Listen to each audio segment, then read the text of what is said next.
Waghmare sir, rise up अकॅडमीचे संचालक Waghmare sir, पूजा madam, त्यांचे सर्व सहकारी आणि या ठिकाणी उपस्थित असलेले सर्व विद्यार्थी, पालक, सर्वप्रथम राईज अप अकॅडमीचा हा पहिला वर्धापन दिन आहे. त्यानिमित्त मी माझ्यातर्फे आणि या सर्व पालकांतर्फे आपणा सर्वांना शुभेच्छा देतो. तसं पाहिलं तर मी राईज अप अकॅडमीचा पालक प्लस प्रमुख म्हणून इकडे बसवलं म्हणून प्रमुख पाहुणे, नाहीतर मी एक पालक म्हणूनच. शक्यतो आपण ज्या वेळेला आपण एखाद्या ट्युशनला किंवा क्लासेसला आपण आपला विद्यार्थी, आपला मुलगा पाल्य पाठवतो, त्यावेळेस आपण पाहिलं जातं की त्या ठिकाणी किती विद्यार्थी आहे. म्हणजे आपण विचार करतो की ज्या ठिकाणी जेवढे जास्त विद्यार्थी असतील तेवढी ती अकॅडमी किंवा तो क्लासेस चांगला असेल. पण मी ज्यावेळेस या ठिकाणी आलं त्यावेळेस पहिला प्रश्न होता की तुमच्याकडे विद्यार्थी किती, आणि सरांनी मला सांगितलं माझ्याकडे अमुक विद्यार्थी, आणि मग मी म्हटलं ठीक आहे, मी माझ्या मुलीला तुमच्याकडे पाठवतो. म्हणजे ज्या ठिकाणी जास्त विद्यार्थी आहे म्हणजे तिथलं नॉलेज चांगलं असेल किंवा तिथून आउटपुट चांगलंच मिळत असेल असं नाही.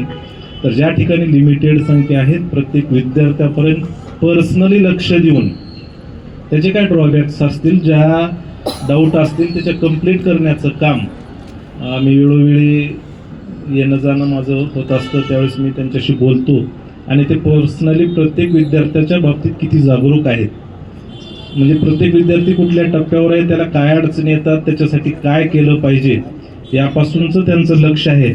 आणि नक्कीच वाघमारे सर आणि पूजा मॅडम, तुम्ही ह्या जो राईज अप अकॅडमीचा छोटासा रोपटं लावलंय त्याचा वृक्ष नक्कीच होईल. त्यासाठी तुम्हाला सर्वांना माझ्यातर्फे शुभेच्छाच आहेत.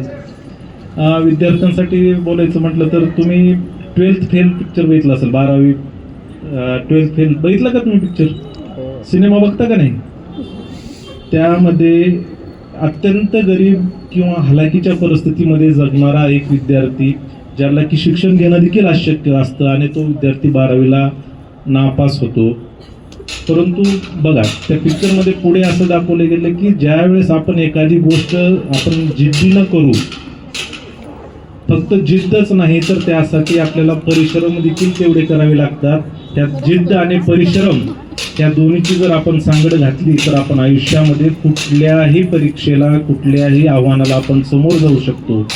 तर माझी सर्वांना एक विनंती असेल किंवा सूचना म्हणा पालक म्हणून, आता सध्याला तुम्ही 5वी ते 10वीचे आहेत, काही छोटे आहेत, काही मोठे आहेत, बऱ्याचशा गोष्टी आपल्या समोरून येतात जातात, परंतु बाकीच्या सगळ्या गोष्टींना आपण दुर्लक्ष करून आपलं फोकस काय आहे याकडे आपण जर लक्षपूर्वक केलं आणि जिद्द आणि चिकाटी ठेवलं तर नक्कीच आपण फक्त या परीक्षेमध्येच पास होणं किंवा मार्क मिळणं ही गुणवत्ता नाही, तर एक चांगले संस्कार देखील मिळणं आपल्याला त्या दृष्टीने महत्त्वाचे. पालकवर्गांना पण माझी विनंती असेल की आपण घरी आल्यानंतर आपण विचारलं जातं की तुला मार्क किती पडले, पण फक्त मार्कासोबतच आपला विद्यार्थी, आपला पाल्य काय करतो हे देखील पाहणं आपलं काम आहे.